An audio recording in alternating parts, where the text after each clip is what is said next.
Hello! I'm watching this video and I'll link it under. This video is called Creating a Sabbatical Based Business, and it's with two women who are called Michelle and Amy, and they have like a digital journal business. And I bought their course and I've started playing with creating journals. And what they're saying just resonates so much with me, and it's kind of making me just share, or inspiring me to want to share just more of myself and what it is I'm doing. So, for those of you who have seen, I'm working as an au pair right now in Italy.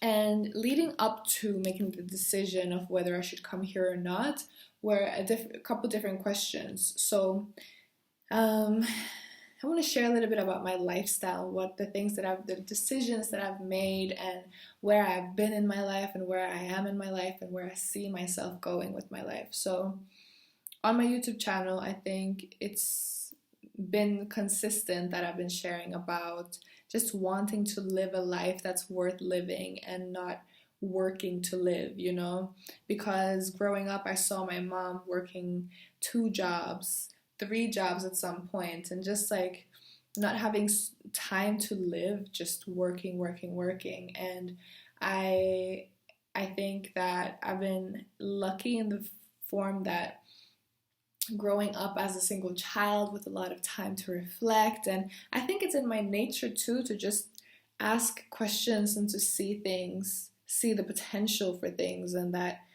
the way that we're living our lives and the way that the world is set up has been by people.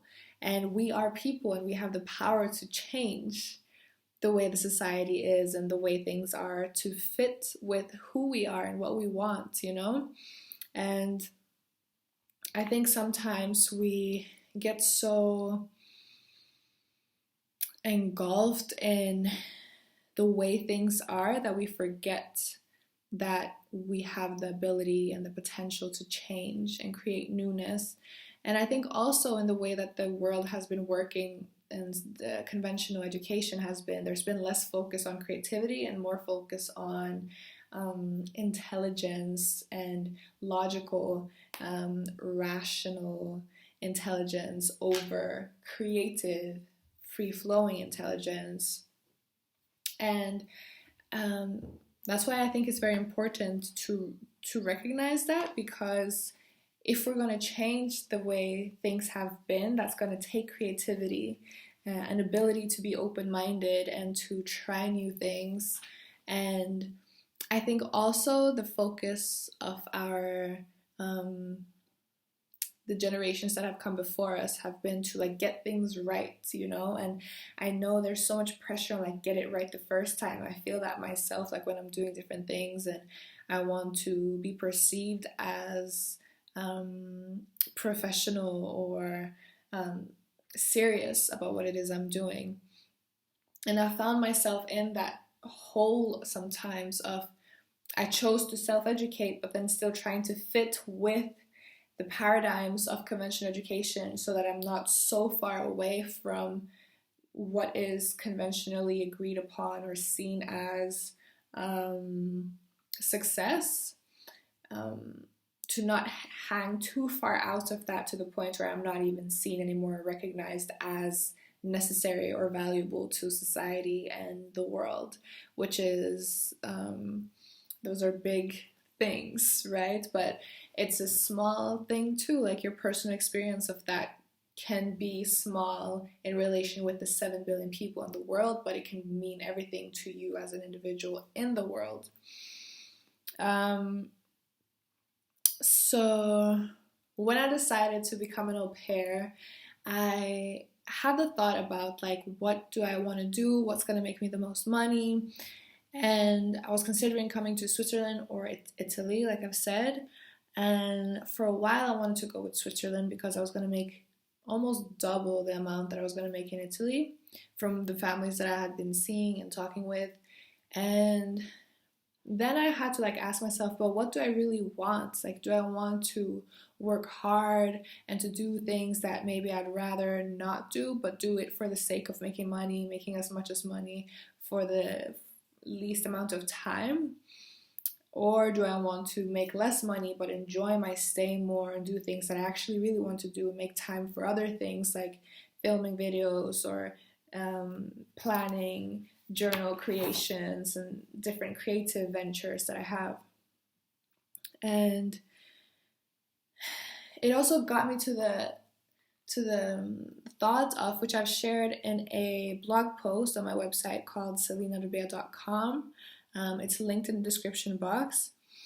I wrote about seeking riches, and because I've felt myself in the state and in the mindset of wanting to make as much money as possible, but then it's like, but what am I making the money for? Like, is it something that I genuinely want, or is it something that I believe I need?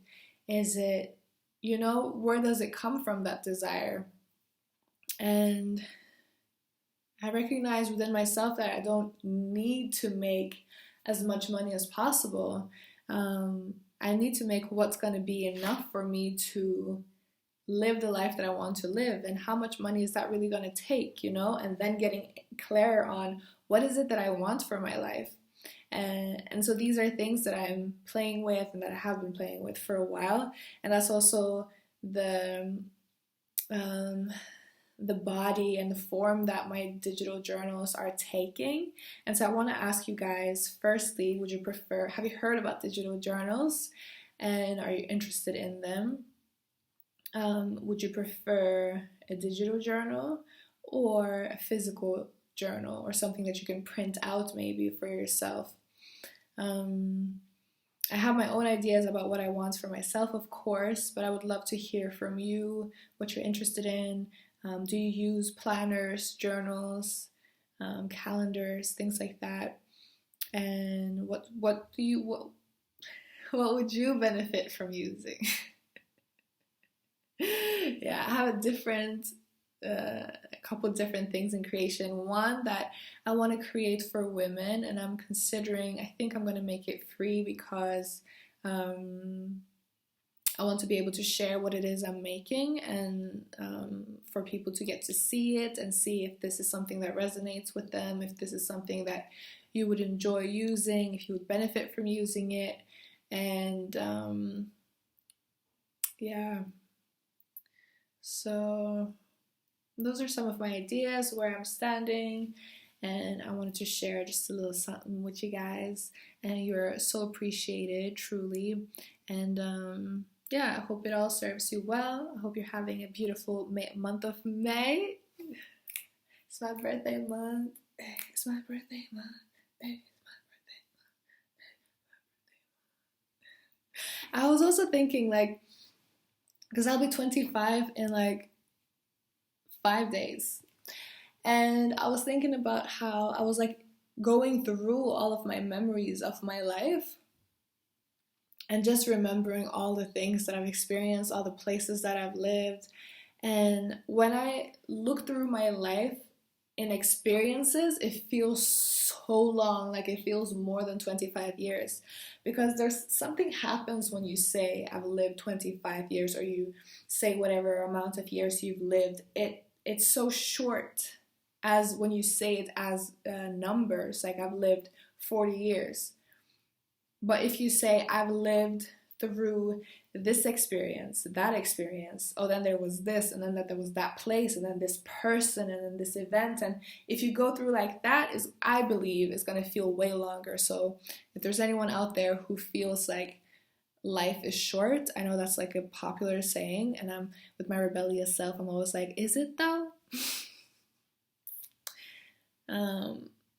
Yeah, so I wanted to share that just because I wanted to share it, really.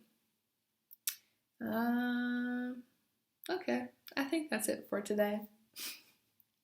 Sending love your way, enjoy, and see you next time.